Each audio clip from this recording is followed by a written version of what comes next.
Hi friends, welcome to my channel. ఇక సంయుక్త, ఖుషి family, మిత్ర family అందరూ గుళ్ళో ఉండగానే ఒక జంట ఒక తాళిని పట్టుకొని వచ్చి మాకు పెళ్లి చేయండి ప్లీజ్ అని అడుగుతుండగా, ఇక మనీషా మాత్రం ఆ జంటని పెళ్ళి వద్దు అని ఆపేస్తూ ఉంటుంది. ఎందుకు అని అడుగుతుండగా, వాళ్ళ ఆస్తి అంతస్తుల్లో చాలా భేదం ఉంది, అందుకే పెళ్లి చేసుకోవడం వీలు పడదు అన్నట్టు సమాధానం చెప్తూ ఉంటుంది మనీష.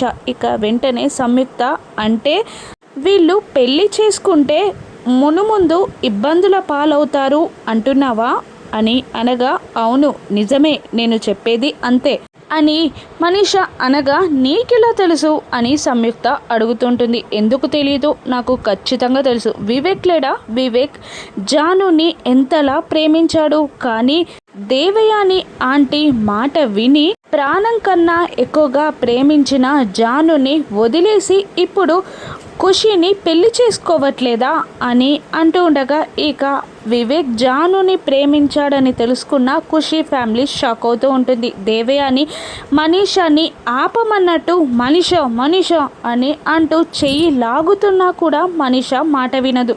వివేక్ జానులకి సంబంధించిన రహస్యం మొత్తం ఖుషి ముందు బయట పెట్టేస్తుంది మనీష.